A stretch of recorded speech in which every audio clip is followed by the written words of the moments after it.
Well, I got good news for everyone, or at least it is good news for me.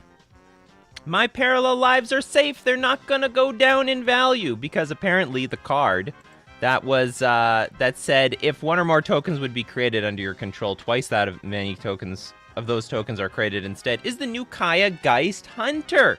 Oh, great! Kaya, you saved me. You saved me like $50. So for a black, white, and one generic, we have 3 loyalty on this Planeswalker. Go +1. Creatures you control gain Death Touch until end of turn. Put a +1/+1 counter on up to 1 target creature token you control. And then the -2, of course, you can double your tokens if you were to play any tokens that turn. -6, exile all cards from all graveyards. Then create a 1/1 white spirit creature token with flying for each card exiled this way. You saved me $50. Oh man, look at this thing is tanking. It just tanked over like the last month. If we look at the stonks over the last little while, people were shitting their pants. Mark Rosewater. You know, Mark Rosewater spoiled that there was going to be a card that said if one or more tokens would be created under your control, twice of that many tokens are created instead. It really felt like it was going to be Parallel Lives. It really felt like I'm just lucky that I'm lazy and I didn't sell my Parallel Lives. I have no problem being diamond hands on a lot of cards, but this is not one of them that I expected to be diamond hands on. This is accidental diamond hands. I'm super paper hands on Parallel Lives. Truth be told, I should have sold it over here. The $60. Oh, it went back to $60. I had a second chance, a third chance. Maybe I'm gonna have a fourth chance. Because now the whole market knows. Oh, Parallel Lives is not getting sold. We sold out early. God damn, I need Parallel Lives. I'm gonna rebuy it back. So we'll keep an eye on the market for Parallel Lives. What's gonna happen? What's the future of Parallel Lives? Were people just speculating? Were people pumping and dumping? What's going on here? Let's see. We're gonna wait on it. Anyway, welcome everyone to the morning show where we discuss all things Magic. This is Coffee and MTG with me, Nikachu, the Merfolk Master, your host. Good morning, everyone. And what is a good morning without sponsors? FusionGamingOnline.com. If you want to pre-order any singles or sealed product, you can get all of Crimson Vow from FusionGamingOnline.com. But the deal of the week this week, save 15% off all gaming accessories. Deck boxes, sleeve, dice, binders, you know, you got it. Everything that you need. They got all the big names here. We got Chessex, we got Gamegenic, Ultimate Guard Protection, Dragon Shield, Arcane Tinmen. Well, that's a new one to me. And Ultra Pro. And don't forget, when you purchase anything at Fusion Gaming Online, don't forget to use coupon code Nikachu at checkout. Supports the channel, but also saves you 5% off all your purchases. And we're also going to thank Mana Traders, the premier place to rent Magic cards online. For you to play any deck, any format, any time. Oh, they're probably going to ban something in Legacy over this Eternal weekend. But you don't need to buy into a Legacy deck. You just borrow it with Mana Traders. You heard of that Legacy format? You want to play with all those big, powerful cards? Just borrow the deck. There you go. But you just borrow the deck. That's no problem. And then when you're done with it, you send it back. Who cares about what gets banned? You can support the channel using my Mana Traders link in the description below, or save 15% off your first 2 months using coupon code Nikachu. Ta-da! Good morning, everyone. Good morning, Lord Magicus. Mikey J, Stephen Herman, Andrew. Good morning, Mareep, Frederick, Hot Cold Man. I haven't seen you in a while, Hot Cold Man. You're my favorite Pokemon player, Pikachu. You're on the wrong channel. Good morning, Andrew, Ventric, D-Tot, Znichill, Louise, Benji, Zal, and TCG Dude. Aztec Guy. You love TCGs. What's up with Flesh and Blood? You like Flesh and Blood? Do you like the Star Wars trading card game? If you are all things TCG and dude. Happy Friday, good morning. Yeah, like, thank God it's Friday? I have no relation to this. Every day feels like Friday to me for the most part. Anyway, you know the drill. 3 question marks before the question, 3 question marks after the question. Help me find your questions and comments amongst all the crap I have, amongst all the social media channels I stream to live. I actually cannot see anything from Twitter anymore. They changed their system on Twitter. I'm live on Twitter. Hello to everyone watching on Twitter. I can't read your comments. That sucks. Maybe I gotta do something on my end, but anyway, it's gone. But I can see you on Facebook, and Nikachu MTG streams the YouTube channel. And if you donate with a super chat on YouTube, your question gets pushed to the top of my feed. It's a great way to cheat the system. Good morning, Pancho Hernandez. Thoughts on the new Spirit card Cemetery Illuminator? Let's go look. Ooh, it's a blue mythic. Nothing gets me more excited faster in the morning than blue mythics. Spoiled. Alright, we got flying. 2/3 creature. When Illuminator enters the battlefield or attacks, exile a card from a graveyard. You may look at the top card of your library anytime. Once each turn, you may cast a spell from the top of your library if it shares a card type with a card exiled with Cemetery Illuminator. Wow, does this suck? This is a... What's the green changeling that lets you just play your creatures on top of your library? I mean, okay, I understand you could do other things with this. You could exile a source, you can exile instance, and then all of a sudden you can play your collected companies or your counter spells off top of your library. But let's be serious, in a spirit deck, you're just gonna cast spirits. What is the green changeling? It's like way better than this. And it's not even close. I mean, you have to splash green. Realm Walker. If you want to cast cards off the top of your library, I got some good news for you. This card exists. In some ways, it's easier to cast because it's only a single green. But it's a real card that's playable in Pioneer and basically all the other formats you can play spirits in. It's probably more effective as well. This one is just, you're working too hard to create this effect. That's my problem here.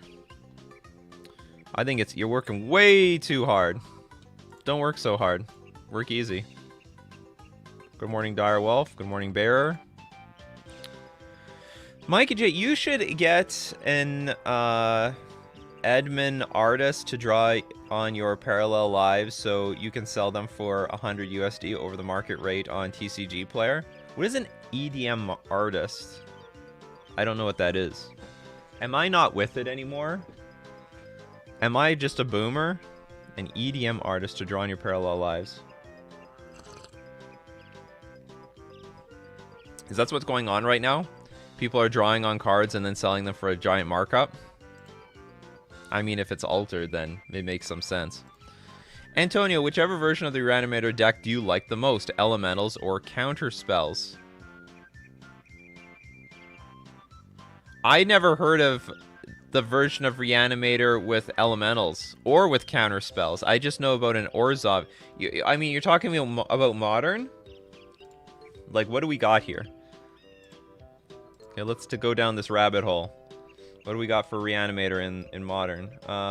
Some of these Orzhov Stoneblade decks are Reanimator decks. Okay, here we go. Reanimator. Oh, I get what... Oh, that's what you mean by the elementals. Okay, got it. In that case, I would probably go with the elemental one because of the value and the interaction. I think Grief...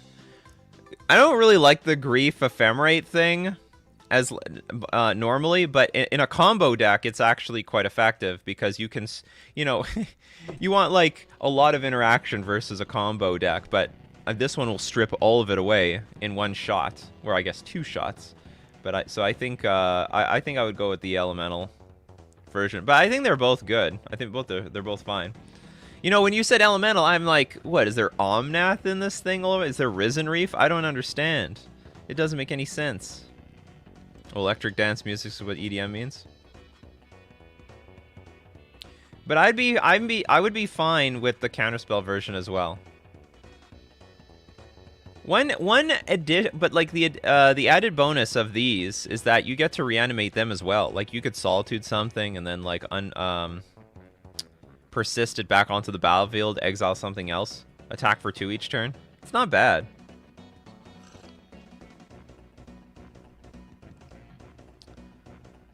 Emotional disturbed musician. EDM means a lot of things. A lot of things. Nikachu, why did you change your logo? Great question. It's because I have 3 channels now. Let's go check out my channel. I have a great channel.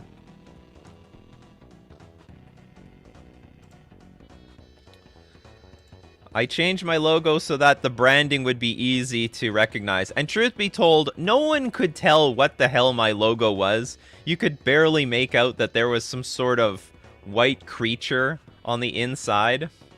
What do you guys think of my new logo anyway? I think it's cute. I made it in I literally made it in Photoshop. Then I had my brother, because you can't have a transparent background in Photoshop, I made my brother cut it out. Anyway, so we've got featured channels here. We have Nikachu MTG streams. Here we are live right now. My parallel lives are safe. Excellent. And then we have Nikachu MTG News. This is the new news channel. Here we can even watch a little bit of my new video. Not that this is going to set the stage for what the news is going to be like on this channel, but like any weird thing that goes on. Wizards of the Coast likes to send out preview cards to help showcase and promote their next new great Magic the Gathering set. Now, how they sent out these preview cards has changed drastically over the years. On the very early years, they sent out very exclusive, very few preview cards to the top big creators. It was like an acknowledgement, hey, you're part of the Wizards of the Coast fam. And then over time, as more and more people wanted these cards, they decided to just hand out like random uncommons and commons to all the content creators. Yeah, they just dish it out everywhere. In recent years, they're pulling back. Less content creators are getting them, and more social media sites. I mean, if you're in a notable Twitter account or brand, you're getting these. If you're a local game store, you're getting the preview cards. But on top of that, Wizards of the Coast is sending them to news sites to make articles about the new cards. And the latest one is coming from Mashable.com. Let's take a look at what preview card they got. Magic the Gathering introduces a big titty goth vampire for you to simp over. Yeah, so anyway, so Wizards now gives out these preview cards to like news sites. I don't even know, like I forgot to mention this in this video. I don't even know if they give them to the news sites for free. There's an outside chance that they pay the news site to make an article about this stuff. There is an outside chance that that actually happens, because like I don't think they want more work for nothing. So but the funny thing is like if you read the article, it's like a pretty standardish article about the new set has so many cards, there's new mechanics, but the random thing that they threw in there, that the huge curveball even for Wizards of the Coast, is calling this new Magic card a big titty goth vampire, and they even go as far as to say this is your to simp over, and this is your big titty goth girlfriend. Hold on, like where do we get to the girlfriend part? They're not wrong. To die by your side is such a heavenly way to die. Of course, because they will hypnotize you with the big titties.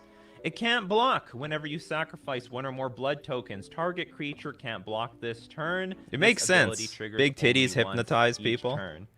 And, and everyone loves titties. As the article says, Blood Hypnotist is an uncommon 3/3 red vampire creature that costs 3 mana to play, including 1 red. Unfortunately, she can't block, so this big titty goth girlfriend alone will contribute absolutely nothing to your defense when your opponent attacks you. Anyway, Nikachu MTG News. So this is the new home.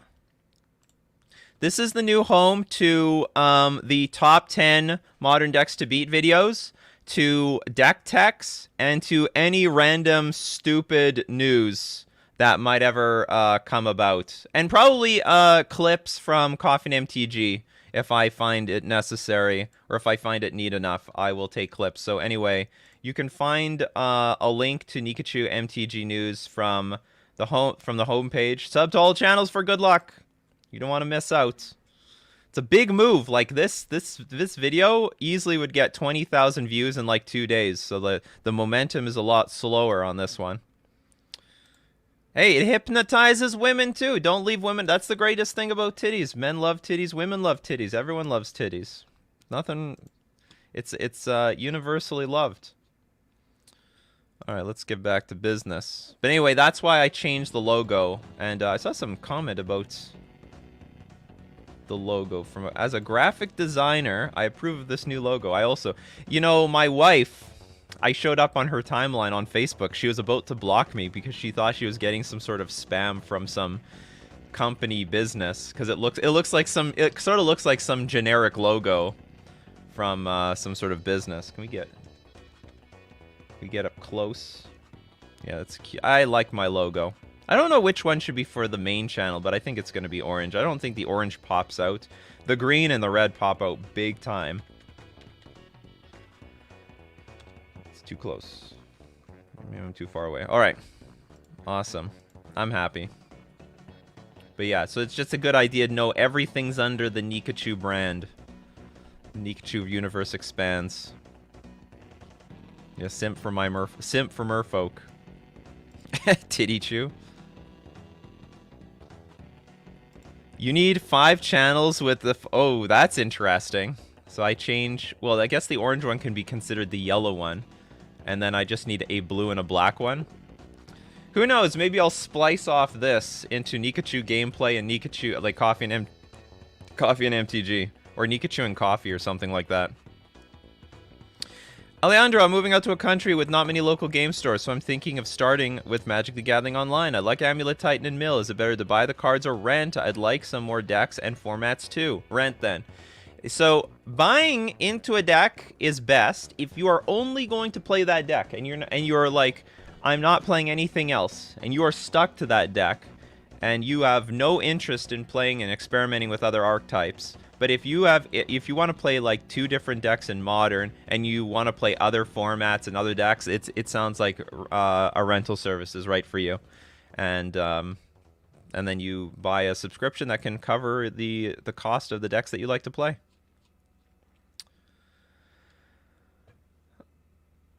Sorry, that was the reason we changed the logo. You were rewarded for like 2 months of laziness, maybe longer than that. Like, I thought we were going to sell the Parallel Lives a long time ago. I think, like, even over here I was supposed to sell the Parallel Lives. August 2021. Like, we've been talking about this for a long time. Since the pandemic started. I should get the Parallel Lives on my... I should double sleeve and have it on my table to shuffle, and I could just always show everyone. Still got it. Still got the Parallel Lives. Blood Tide Harvester is good for vampires. Blood Tithe Harvester. Enters the battlefield. Create a blood token, which I find are pretty underwhelming. Sacrifice this thing. Target creature gets -X/-6 until end of turn, where X is twice the number of blood tokens you control. Activate only as a sorcery. You know, it's not that bad. The only problem is getting the blood tokens. So the only thing that's... I would say the card is good, but can we build around it properly? Because all the blood token cards suck. And I don't know if I want to put any more blood token cards in my deck. And it needs to be the blood tokens you control, not someone else. But, like, it's not that bad. You know, it's a creature that can be sacked to destroy another creature. I like it. I like it. Even at sorcery speed, I like it. I think I like it at sorcery speed. Maybe I'm wrong. But I like that we have the option. It's a pretty chunky creature. It's a 3/2 creature for 2 mana. Anyway, it's not that bad. It's probably not going to see play, though, because we don't have enough blood token utility, and you're probably just reduced to killing Ragavans or something. But the best way to kill a Ragavan is block it. Just block the damn thing. Oh, there is actually a problem with it. If you sacrifice it, and in response, your opponent destroys your blood token because it is an artifact, you could be screwed. You might get screwed there. Shit, this isn't Pikachu streams. I've been watching the wrong channel this entire time. I was wondering why we weren't talking about lightning bolt attacks and finding Articunos and Mewtwo's.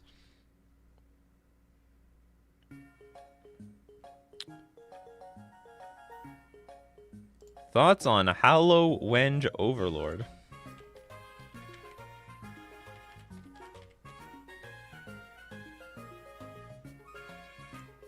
Big doggy.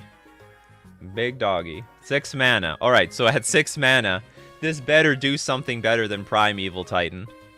Flash, at the beginning of your upkeep, for each creature you control that's a wolf or a werewolf, create a 2/2 green wolf creature token. The ability's really strong, but it's 6 mana, so it's unplayable. It's a really strong ability, though. Do you think Faith-Bound Judge is playable? The whole spoiler's out now. Everyone's like, okay, well, let's ask Nikachu if any of the few cards I thought were remotely playable are playable. That's how it is. Defender. Defender. Defender Flying Vigilance. At the beginning of your upkeep, if Faith-Bound Judge has 2 or fewer judgment counters on it, put a judgment counter on it. As long as Faith-Bound Judge has 3 or more judgment counters on it, it can attack as though it didn't have Defender. So you have to wait for forever for you to even attack with this thing. Okay, but it has Disturb. Oh, enchant player. At the beginning of your upkeep, put a judgment counter on Cinder's Judgment. Then if there are 3 or more judgment counters on it, enchanted player loses the game. If Cinder's Judgment would be put into a graveyard from menu or exile it instead. Holy crap. Okay.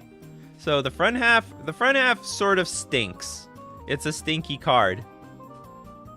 But it's a pretty big defender. And then if it dies, your opponent is on a ticking time bomb.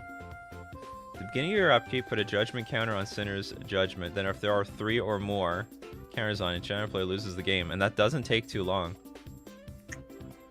So what are we looking at here? We're looking at turn 3 the earliest. Well, it's not nothing. Like, this is not nothing. And it's like a 1-card win condition. This card could see play. This card could see play. It's just going to be a matter of, like, how hard is it to pull this off? Yeah, but Approach requires more mana. Approach is like 6 mana, right?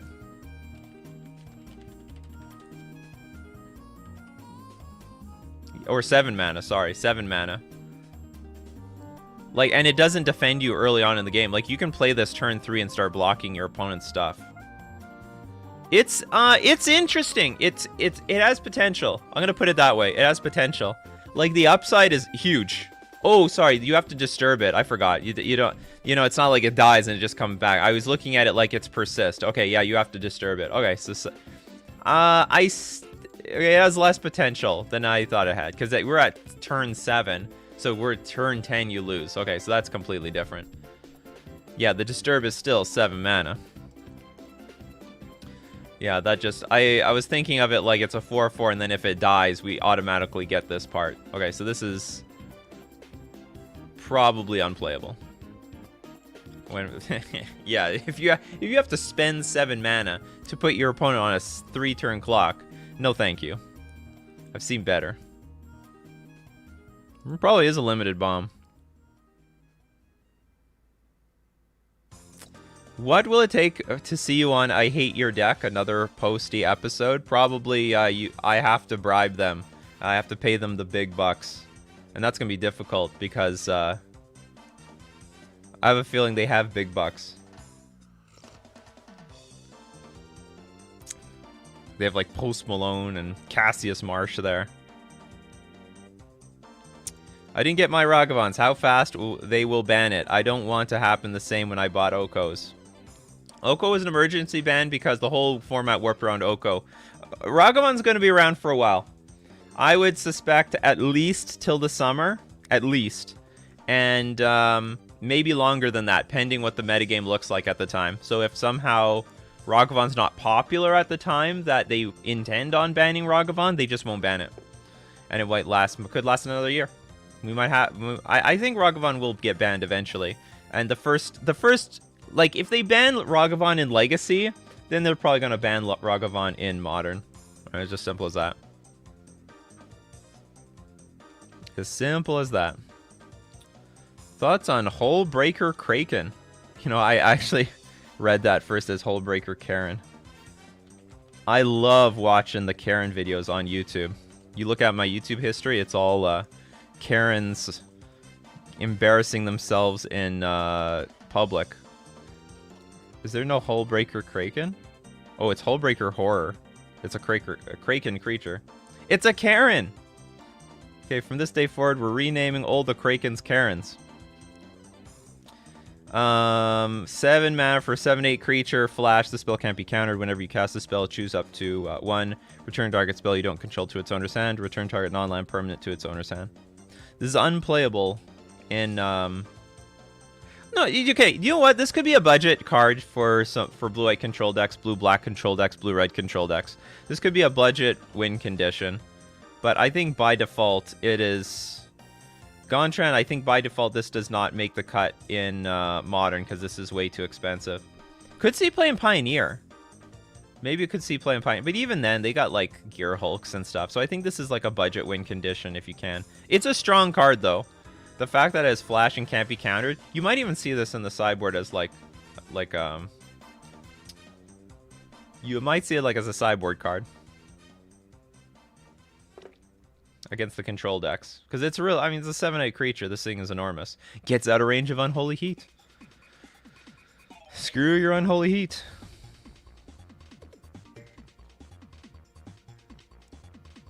Spencer Ward. We already had the hypest Timmy in Evan Irwin. We didn't need random people trying to Timmy up spoiler season so poorly. I don't get it. Is there something in the MTG news that I'm not aware of? Matt Wazix, would you make a video explaining the leagues, challenges, PTQs, MTG Vegas, and the differences between them and what their prizes / rewards are? No, because those things change all the time.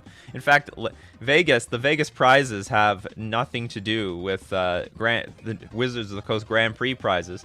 The first place is supposed to be $10,000, damn it! And this thing's going to be $2,500. Actually goes to, like, and that's interesting. I wonder if that's like the realistic prizes. Probably not.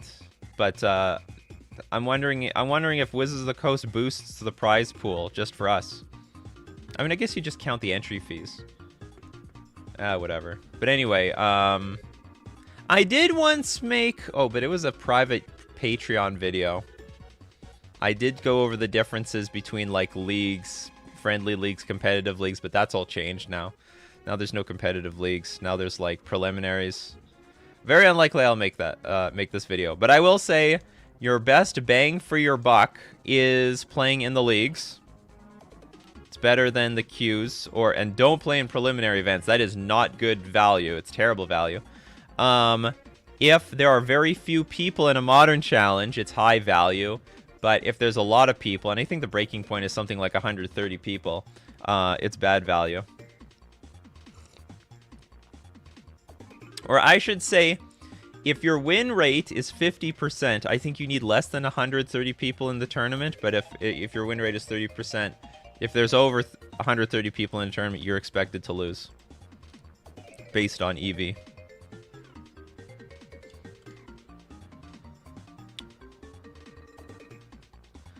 Band companions, Modern becomes more diverse again. I think it's pretty diverse right now. But I mean, I'm fine with banning Lurrus. Get Lurrus the hell out of here. The stupid... Like, there's no long game with Lurrus, as far as I'm concerned. What deck do you use to know if the Modern meta... What deck do you use to know if the Modern meta is healthy? I use Tron, since if it gives to turn 3 to 4, creates a diverse meta. I think they usually say if something like Death Shadow is well positioned, then the metagame is healthy, because it means that interaction matters, and Death Shadow is a heavily interactive deck. If Death Shadow isn't winning, it means interaction doesn't matter. Thoughtseize and creature destruction doesn't matter. It's not effective, and therefore the metagame is in a pile of crap. But I don't know. What do you guys think? What do you think? What deck needs to be on top for it to suggest it's a healthy meta? I wouldn't necessarily burn as a good indication of a healthy meta. Sometimes it's an indication of a bad meta. Because if you're trying to rattle out a bunch of spells, you know, burn can take advantage of that and move up in the ranks.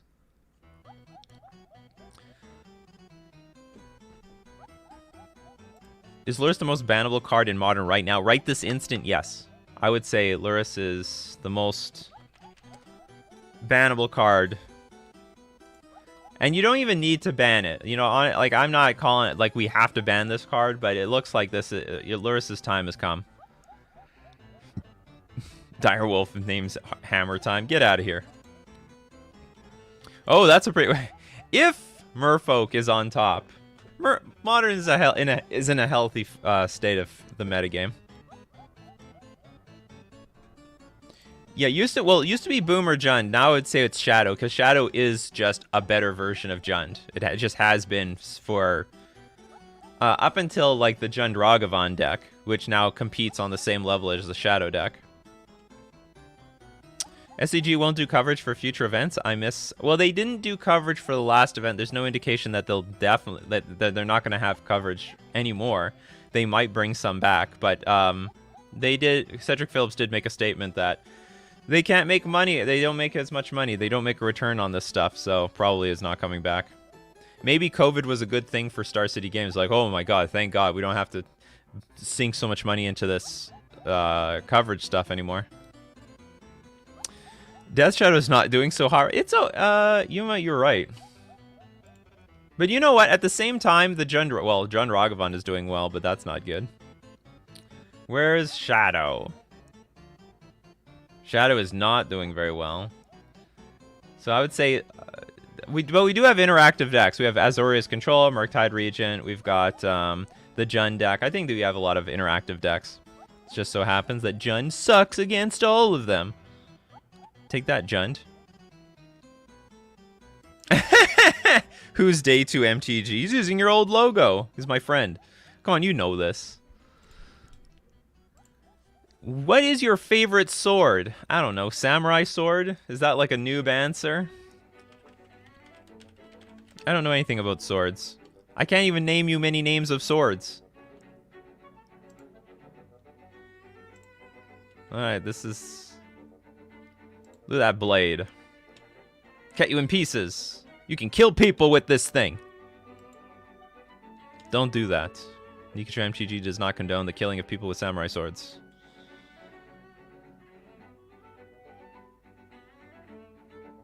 Oh! Right. Oh, yeah, that's right. Magic the Gathering swords, of course. I guess... Sword of Fire and Ice? It's like the only it's like the only one I could ever play, realistically. Drawing cards, dealing damage. If GTA counts, I would name GTA. Actually, I don't really like GTA that much. I think Sword of Fire and Ice is actually better. I honestly believe this. I think Sword of Fire and Ice is better than Umezawa's GTA in Modern. Everyone's a dumbass on this. You force someone to pick one or the two. Like, okay, in this, I said that in the past. Maybe in this very specific metagame, GTA is actually better positioned because there's more one toughness. There's some 1 toughness and 2 toughness creatures in Hammer Time, and in the blue-red Murktide deck. But let's see. Yeah, same thing in Jund. It may not work out nearly as well. It still might not work out nearly as well. GTA is amazing and you're all lucky it's banned. Sees no play in Legacy, please. No play. Do the same thing here. I love how I'm asked a question about swords. It just flew right over my head. That's how we do it on Coffee and MTG. That's why we drink the coffee. 3 cheers for drinking coffee to wake up in the morning. Man, I go to bed so late these days. I'm just basically waking up, eat my breakfast, turn the go live button on. Okay, what do you think of Welcoming Vampire, says Adrian. Do you think the ability too strong to make it 1 per turn for 3 mana looks not super strong?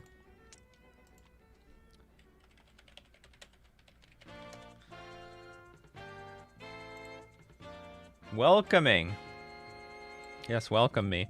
3 mana, 2/3 flyer. Whenever one or more other creatures with power 2 or less enter the battlefield under your control, draw a card. This ability triggers only once each turn. It's not that bad, to be honest. It's not that bad. I don't know if I would go as far as to put this in my deck, but it's really not that bad. The only thing I don't like about this card is okay, well, here's the bad characteristics of this card. You don't get any immediate value. Like, you would always be better off at drawing the card immediately, just from her once, and then if she dies, who cares? So, you have to wait until next turn to get your value. That's the problem. You might be better off with something like Luris if that was the case. You just cast things from the graveyard as your extra card per turn.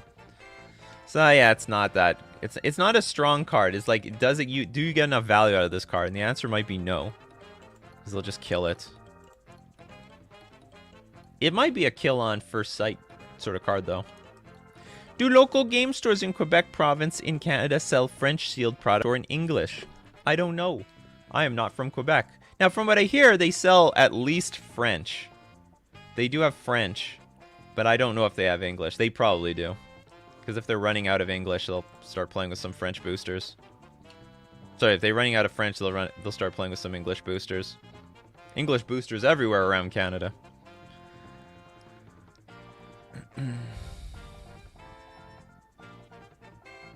Which of these new spirits do you think will go into Azorius in Modern? None.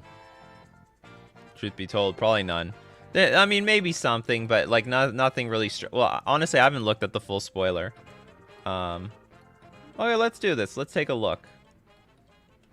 Let's put on the filters. Tag creature, spirit. Find the spirit in all of us. We'll look up all the spirits. Set. Crimson Vow. Let's go. Let's go down this rabbit hole. That one sucked. This one is competing.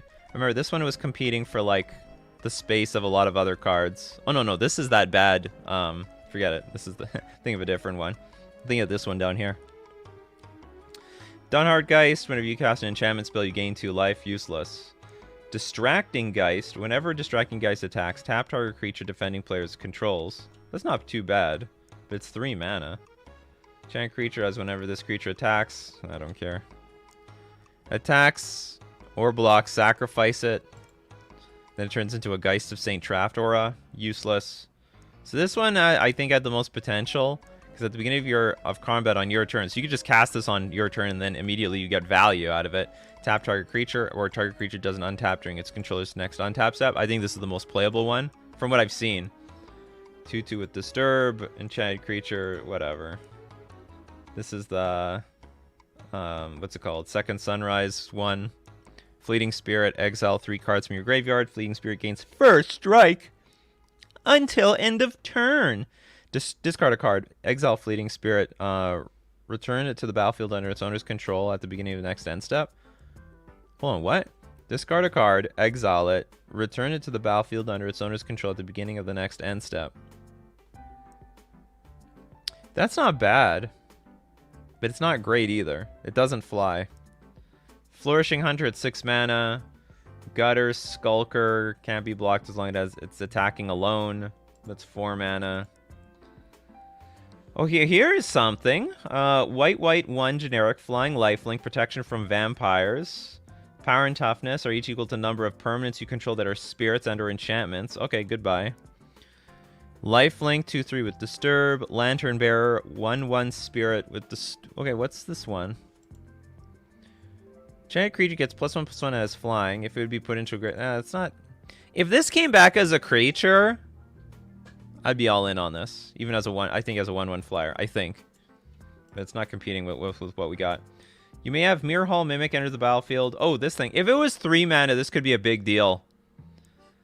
Because you could find this off of Collected Company, but we can't find it off of Collected Company, so it sort of sucks.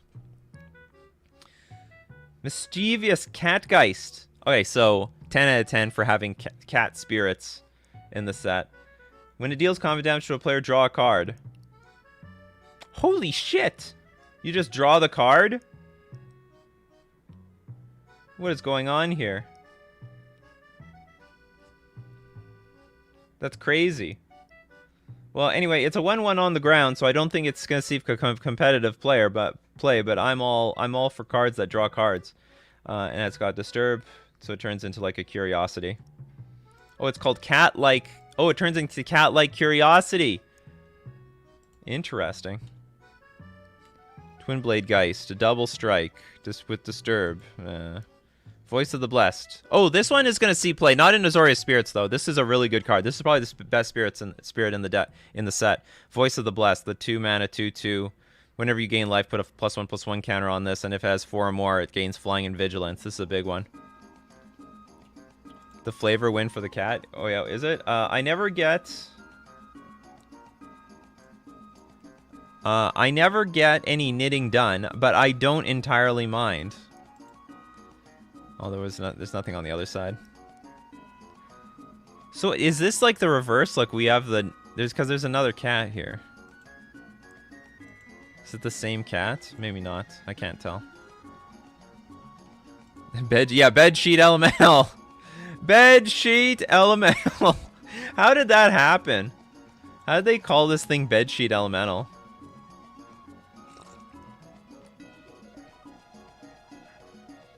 Ah, that's hilarious.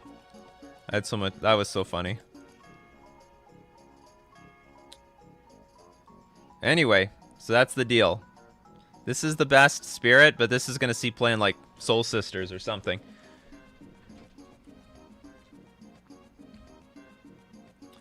On topic of foreign cards, have you encountered foreign cards at tournaments / GPs? I run many foreign cards in my deck.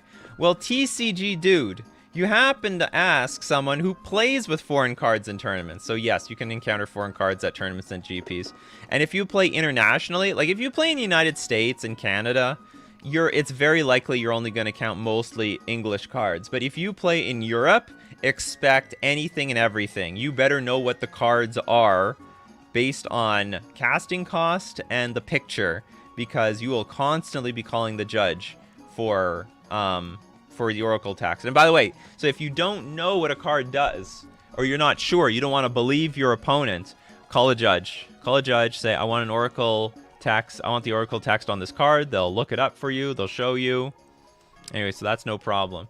So that's a ideally, you are expected to play at a brisk pace at a competitive level. It's going to be competitive REL at GPs. So they expect you to know all the cards. Like, you can't be, like, calling up the judge, like, every 2 seconds, or, like, the game will take forever, you know what I mean?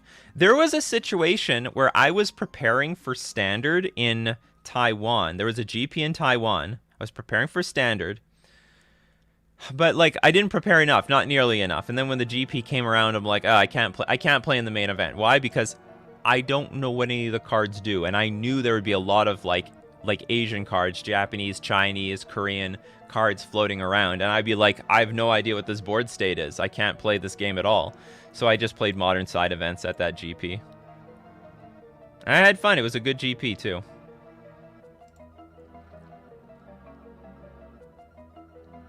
Not a question. That is the best reprint. Yeah, you could say that. A lot of people are excited for that. Do you think Pioneer could actually become a popular format if it was on Arena? I think it can be a popular format without it being on Arena. Wizards just got to push. I've said this for over a year. Wizards just needs to encourage people to play Pioneer. If they make the next Pro Tour format, if the paper Pro Tour format is Pioneer, everyone's going to start playing Pioneer again. Wizards of the Coast is the government that moves the economy of Magic. Simple as that. Foreign language yeah, especially if it's foreign language and they're all different arts. Because some arts look the same.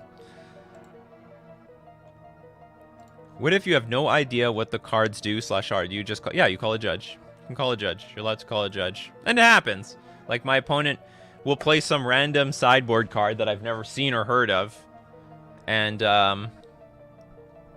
yeah, that's how it is. Oh, you're just almost on time. but you are on time. Okay, it's time for deck list review. So if you've got a 75, you want to show off your deck and also get some feedback, go into my description. There's a link to my Discord. Join my Discord. Use the command !review deck space. Give the URL to your deck list, and you'll be eligible at random for deck list review. So that's the free way to do it. Now there is a paid version. Oh, by the way, there's the paid version, which is if you donate $25 US to paypal.me/Nikachu MTG. Well, I guess it's not a donate. You're literally paying for a service. You're guaranteed deck list review. Because the free way, it's random. You're not put in a list. I'm picking you out of a hat. But if you pay me, I will review your deck list and I'll play one match with it on camera. You get featured on Nikachu MTG streams. Your deck can be immortalized. And we have a paywall deck list review today. But I won't do any. I won't record any videos with from decks from Decklist review until after GP Vegas, because I have to prepare. I have to spend every waking moment right now for Vegas. Got to play Merfolk. I watched the video on Reduke asking about Chancellor of the Annex in a Legacy game that took like 5 minutes. Really? That's long. Is Burn the cheapest and best meta deck? Yes. I think it's the best budget deck. It's the best bang for your buck, baby. Someone paid. Yeah, we do. And we got it. Spencer Ward. I'm prepared. I was almost not prepared. But I'm prepared today. We've got an aristocrat. Now I know who Ruckux is. You people have different usernames all over the damn place. So Spencer Ward is Ruckux, who submits decks all the time. The Bourgeois Gods. All right. Do I sense some Marxism in all this? Basic aristocrats style deck using Bantu and Athreos for value.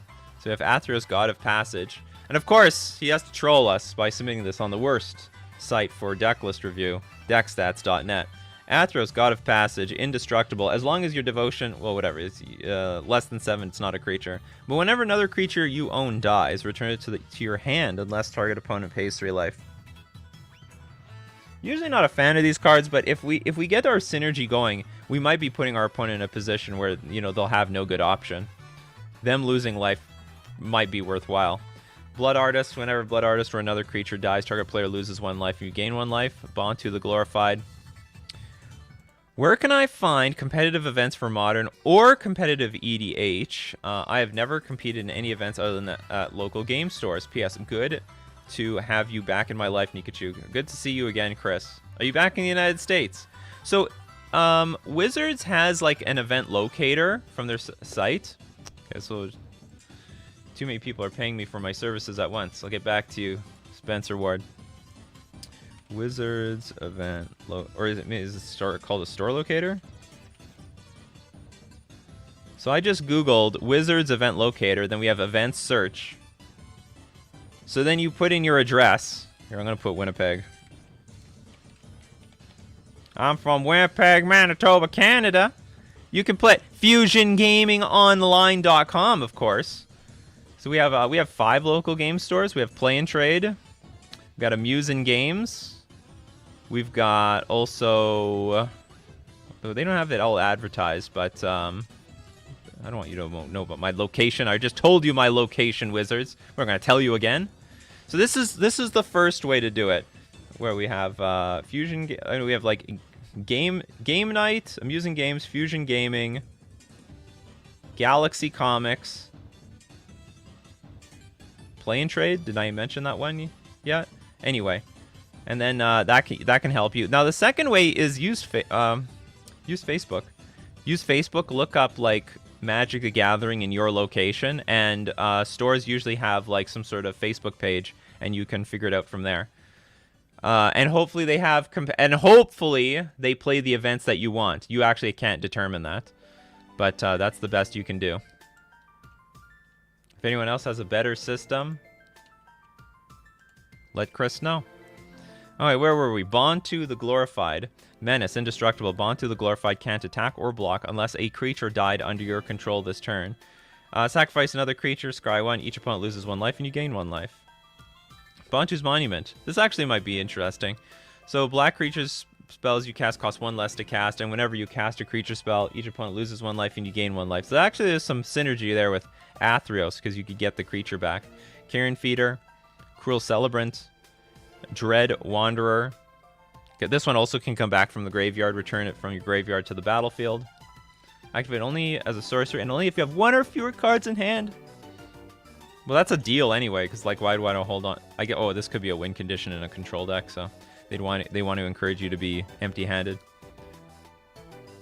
You've seen this deck before, but that was more than a year ago. It's more explosive, but less consistent now, but needs a major update. Well, the only thing I would change then, I might change... Because I don't have to change anything. Why do they have Godless Shrine here? That doesn't make any sense. And then the Gravecrawler is part with the mana base. Look, this is just the quality of deckstats.net, people. It's just the quality. See, here's the problem with making changes to a deck like this. This type of deck desperately needs me to like actually play with the deck. If I were to change something, I'd probably remove the Bantu's Monument. It's probably a little too clunky for Modern. Like every turn, you probably have to be doing something. Do something, do something, do something, do something. Carrion Feeder, Dread Wanderer, Fatal Push, Fleshbag Marauder. There's a battlefield. Each player sacrifices a creature. It's good stuff. I'd probably remove... Okay, so Gravecrawler is good. I'd probably remove Bantu's Monument, because it doesn't even matter all that much. Like, it's not like Gravecrawler gets cheaper. I mean, and, or is this just an alternate way of using... I don't think we need... Do we need this? Okay, hold on. So we have Blood Artist, Athreos. We actually have so many ways of triggering this. I don't think we need another Bantu's Monument. Why Fleshbag Marauder? Why not? Oh, Damnation. That's an interest... or no, not Damnation. Damn.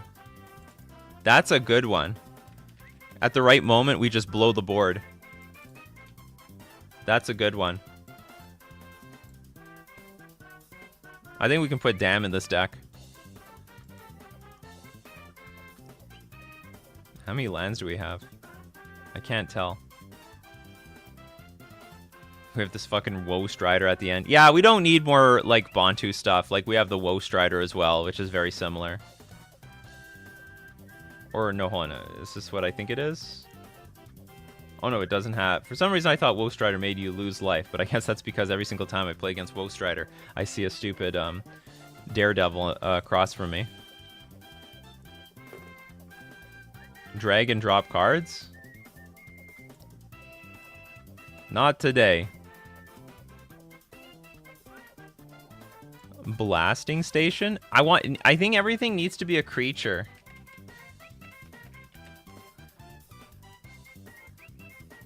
I think everything needs to be a creature. When a creature enters the battlefield, you may untap Blasting Station. Like, this is a good card. Oops. That does sound like a slick way to just end a game quickly. The deck is very mana hungry to fire the triggers. So maybe... Yeah, so how much mana do we have? 4, 8, 12, 22? I think that's okay. I think that's enough. 22 is enough. So instead of 2 Bantu's Monument, and we have a lot of creatures, we'll play with 2 more Dam. Maybe even more Dam. Maybe we'll play with even more Dam. What do we have in the sideboard? Dead of Winter? Not even that great. You have like 10 snow-covered swamps, so like we shouldn't even play with Dead of Winter in the first place. God Eternal Oketra? Double Strike? This is too fancy. We don't need this. Grave Pact? Whenever a creature you control dies, each other player sacrifices a creature? What is this for? Whenever a creature you control dies, each other player sacrifices a creature.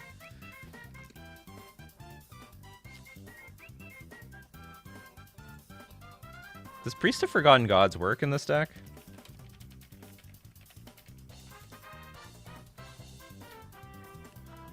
Sacrifice 2 other creatures, any number of target players. Any number of target players each lose 2 life, and you sacrifice a creature. You add 2 black and draw a card. That's actually not too bad. But it like all these other cards can win without synergy. Like I actually think like, you know, for example, a Dread Wanderer can attack and come back. Like everything is good by itself. This card requires you to have 2 other cards in play. The Sacrifice. Grave Pact was your board wipe? Not anymore. Okay, so we have, well, maybe we'll have 2 dam in the main and 2 more dam in the sideboard. Leyline of the Void is fine. Leyline of Sanctity, especially right now, is fine. So Grave Pact can be 2 more dam. And then we have 4, 5, 6 more cards.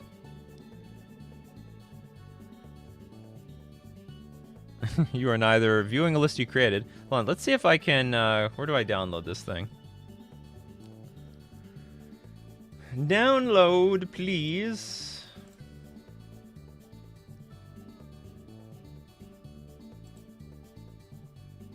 Bourgeois. Did this end up in my... Yeah, the Bourgeois Gods. Oh, I might have to do this on my other Mana Traders thing. Hold on. I just want to edit in real time, and I'm going to be playing with this deck anyway. So let me just set this up. Deck Builder.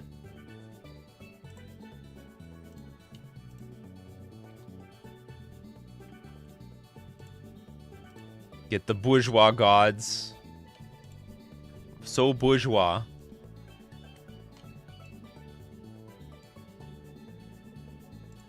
Okay, what are we changing? And I can see everything much more clear. Deckstats.net. Absolute piece of shit. Absolute piece of shit.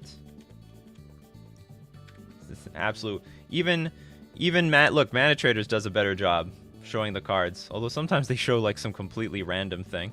So what did we want to do here? Take out the Bantu's Monument. Add in 2 dam.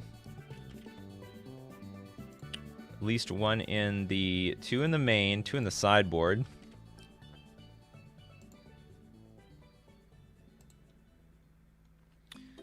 Oh, the sideboard didn't even show up here. Was that like a maybe board on the side? Whoops. Whoops! Did I reveal anything super secret? No, nothing. Okay. I might have spoiled something. Well, you get to see how I make my thumbnails. What was so? This was a. Why didn't the sideboard pop up? So we want the only the only 2 cards we're certain of is Leyline of Sanctity and Leyline of the Void. The rest of them don't matter.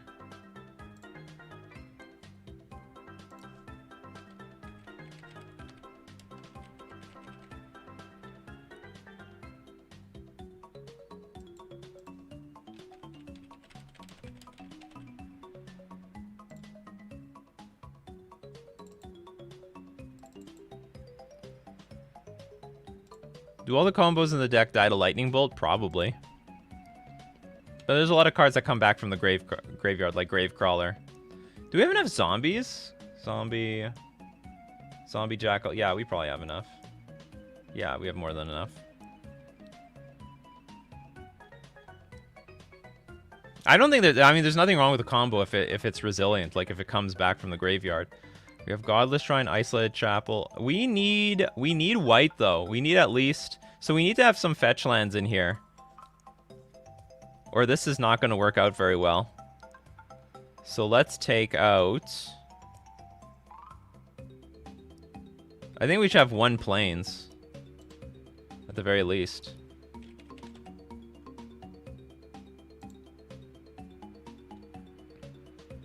And then some number of Fetchlands. Marsh Flats. Sorry if I'm making this deck more expensive than it should be, but hey, you need good mana. Yeah, Marsh Flats with 1 Plains. At least 1 Plains. Because we are playing, not with a lot of white creatures and white cards, but we are playing with Dam. And if we get Blood Moon, we can't Dam anymore. I don't really like this rally. I don't like the rally stuff, to be honest.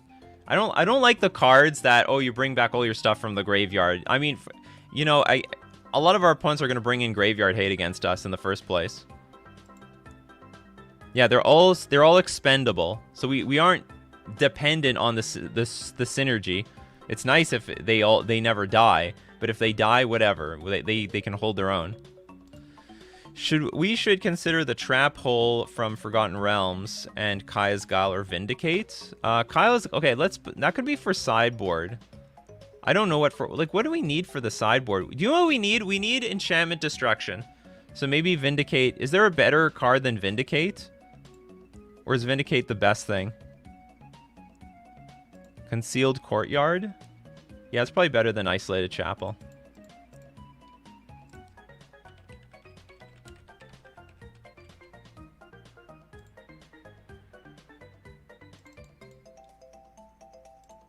No, we're running white, so we don't need to run Feed the Swarm. Like, there's got to be a good white card. Sanctify?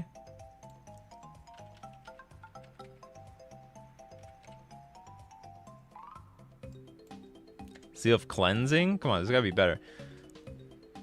Oh, Prismatic Ending, I like that. You know what? I don't mind that. We have 2 colors, and it's going to wipe out most of the art. Yeah, Prismatic Ending, I like that. Why not? I don't know how many we need. Let's say 4, and then 2 more stuff. I think Prismatic Ending will deal actually with everything. And we can bring it in randomly to defeat creature-based decks. You know what? Let's have a little bit more hate against Burn. I think we get our ass kicked by Burn, even though we gain a little bit of life. Let's play with Core Firewalker. Even though our mana is a little bit jank.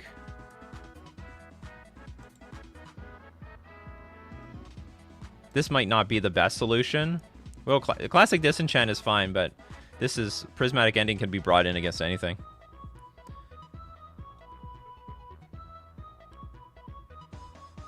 One Triumph with Ending? Is there anything for 3 mana I really need to get rid of?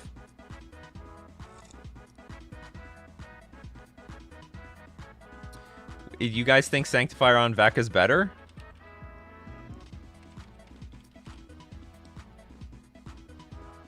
What is this card? I can't even remember what it does. But it doesn't gain life.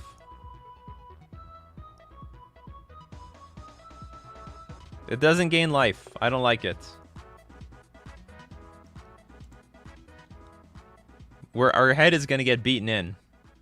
Badly. Burn isn't an issue. The incidental life gain outruns them hard. Burn's going to be an issue. I'm going to tell you, Burn, don't underestimate Burn. Now the other option is we could play a Chalice of the Void just for the Rhino deck, just to slow them down a little bit.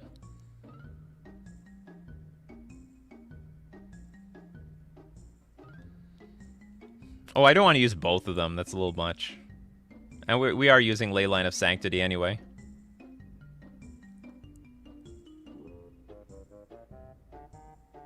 Well, Burn kills the combo, but my concern is that like Burn will just kill our creatures while they attack us, and then we die.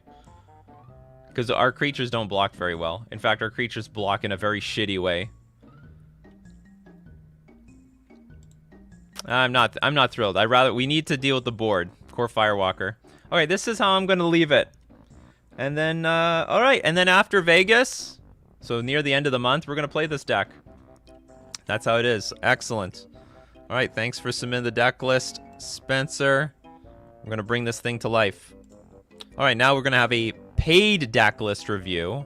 Sorry, no, non-paywall deck list, free deck list review from the traditional way of doing things.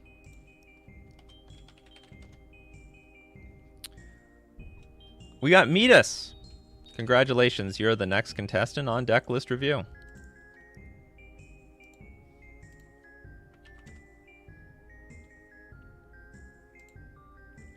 Competitive Vampires. Read primer. All right, I'm gonna read the primer. Well, where is it? Do I have to sign in to read the primer? They have a big disclaimer right here. The art on Moxfield homepage is the card something illustrated by and is property of Wizards of the Coast. Wizards of the Coast, blah blah blah. Wizards of the Coast. Moxfield LLC is not affiliated with, endorsed, sponsored, or specifically approved by Wizards of the Coast. Oh man, that's sad. I feel for you, Moxfield. A lot of disclaimers at the bottom.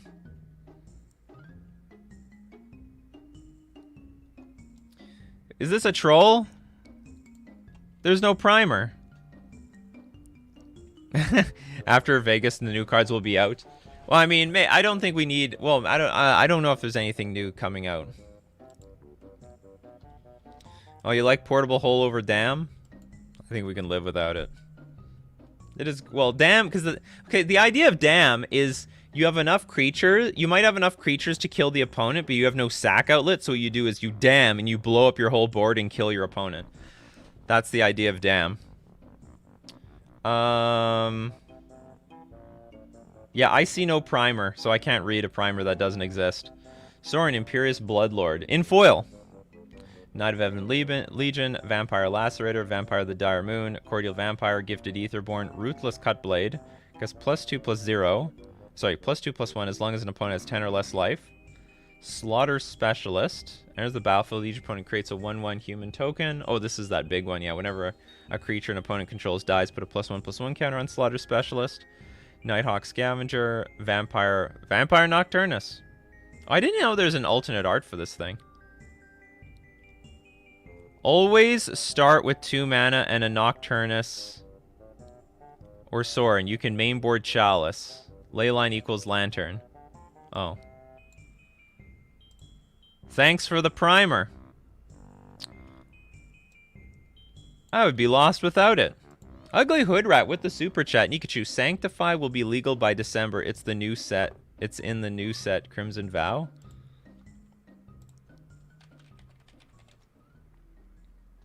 Destroy target artifact. No, we're gonna use Prismatic Ending. Thanks for making this aware to me, but we're gonna use Prismatic Ending. I think it's better in that last deck because you can bring it in versus like Ragavan decks. No, we're gonna keep it at 3. I'm actually impressed. I just played Vampires not too long ago. This 4 mana for this thing was great. It actually was just great. Oh, there's more. Oh, view primer. There's a much bigger list. Okay. Oh, God, I'm not reading this. Please. I don't have that much time. Hello. Regards to the competitive Vampire deck, I want to establish what each card... We don't have that time in Decklist review. Have you seen Decklist review? We don't read these primers. Okay, so you have Night Haze. Target creature gains Swamp Walk until end of turn. We're cutting that for sure. Thoughtseize. Urge to Feed. Is not terrible. So black, you can give a creature -3/-3, and then you can tap any number of untapped vampires you control, and if you do, you can make them bigger. This actually is not a bad card. It's not a bad card. Cavernous Souls, Marshflower. Okay, now Cavernous Souls is a bit of a problem with Urge to Feed, and actually, Mutavault is also a problem with Urge to Feed, because you do not have enough black mana sources for this. Even if you have an Urborg in your deck, it's not enough. So you're actually probably going to have to cut. If you want to play Urge to Feed, which is a black instant, you actually have to cut like all your Cavernous Souls, probably. I think between the Marsh Flats, Swamp... Why are you playing with Marsh Flats? Oh, clear the queue? Okay, I'll click clear the queue. Yeah, we clear the queue once a week. To keep the deck lists fresh. Okay, you want turn 1 Thoughtseize? I think you got... Okay, hold on. Now I'm going to look in the primer for what's the reason for this Marsh Flats. Oh, maybe you have Fatal Push. Sorry. You have Fatal Push? You don't even have Fatal Push. What is the point of the Marsh Flats? Main deck.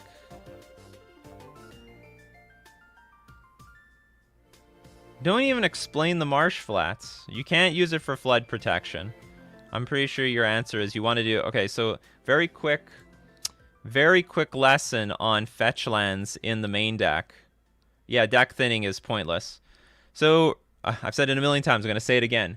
You lose more life. The percentage of life total goes down way higher than the reducing the chance of flooding out. Like, if you crack a fetch once at 20 life, you lose 5% of your life, but you're reducing the chance of you drawing a land by less than 1%. It's not worth it. Then if you're at 10 life, you're sacrificing 10% of your life total for basically the same amount of deck thinning. And then if you're at 5 life, you're sacrificing 20% of your life total. Don't do it. Just have swamps. Or some horizon land. So you know what? You probably could play a... Maybe you don't want to play Horizon Lands at 20 land. You're playing 20 lands and no... I don't think you have enough mana. So you're at 20 lands? You need more lands. I would say go to 22, especially if you have 3 drops and 4 drops in your deck. So we're going to go to 22 lands. And I think that would work out. Okay, don't play Night Haze. Play 2 more Thoughtseize if you want. This is just, like, pointless. If you want to play Urge to Feed, and I have nothing against this, I have nothing against Urge to Feed, you have to take out all the Cavernous Souls and replace it with Swamps. And also replace your Marsh Flats with Swamps. And we'll take out 2 Vampire Lacerator for 2 Swamps, because this is, I think, just a sort of a poopy card at 2. 2/2 for 1 that makes you lose life.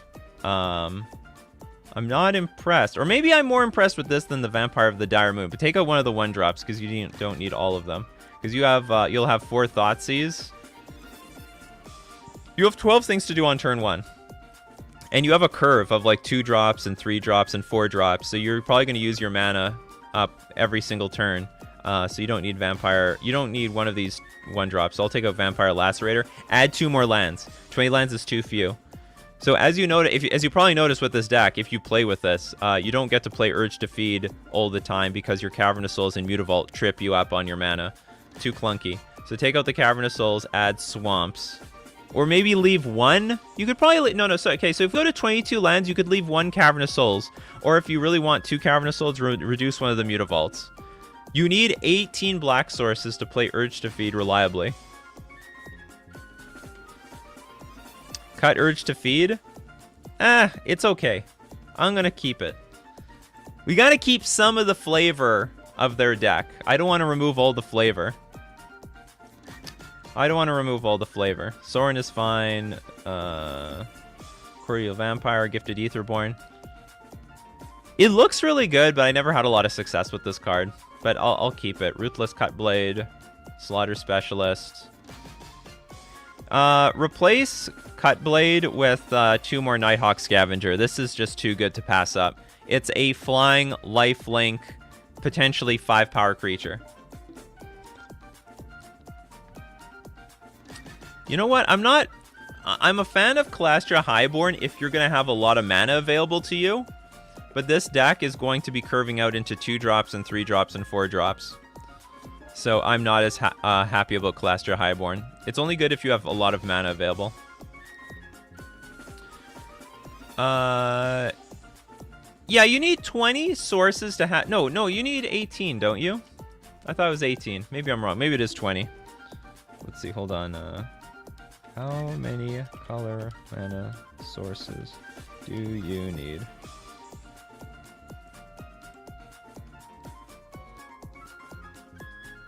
Oh yeah, you're right. It's 20. I think it'll be okay, though. It will be clunky at 18, but I think they can live with it. But you're right. You do need actual 20 to make it, like, to definitely have it. I would prefer to get it as often as possible without having to perfectly have it by turn 2. But you have a point. You have a point. If we need to, we might have to gut like all the Cavernous Souls. But I don't really want to because Blue-Eye Control is a very prominent deck right now. It's really prominent. It's possible maybe we should just not play with Mutavault because we've got like Cordial Vampire, Gifted Aetherborn. We have a lot of black spells. There's not a lot of generic mana in this deck. There is some, but not a lot. Maybe we just have to dump the Mutavaults. Maybe that's the easy fix. Dump Mutavaults, add Swamps. Ether Vial does count as a colorless source, but there's no Ether Vial in this deck. This deck's not playing Ether Vial. Oh, and we're playing with our own Chalice of the Void, so we gotta keep the Cavernous Souls. Cremate. Exile target card from a graveyard, draw a card. Isn't this just strictly worse than, Oh no, it's not strictly worse. But you're probably... What's the card with... There's already a card in the metagame like this. It's a black, exile a card, and you either gain life or draw a card. And then you can do it. You can use it again by escaping. What's the escape card? I don't play with this card, so I can't bring it from my... Cling to Dust. Cling to Dust is better than this, in my opinion. You won't always draw a card, I guess, but I mean, you generally will draw a card.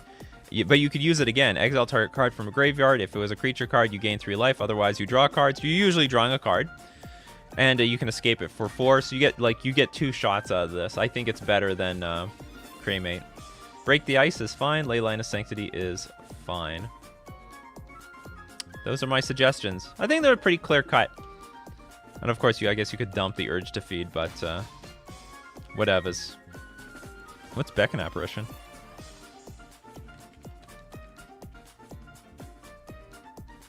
Exile target card from a graveyard. Create a... we're not a Spirits deck, though. It's okay.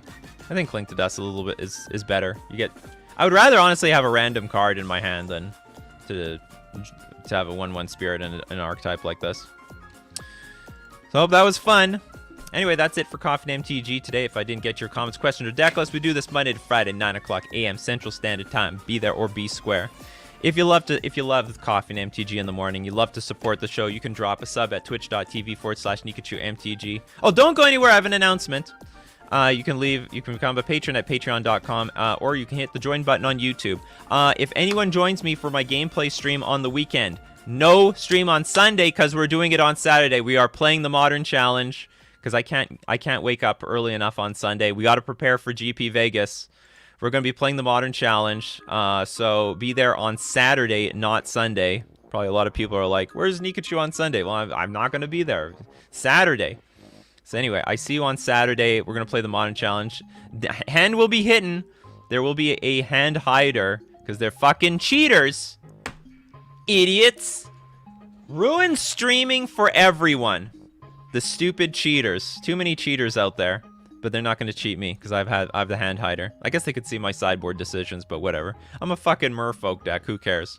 You could probably tell how I was going to sideboard before the game even started. Anyway, so take care, everyone. I see you guys next time. Have fun. Have a great weekend. Enjoy.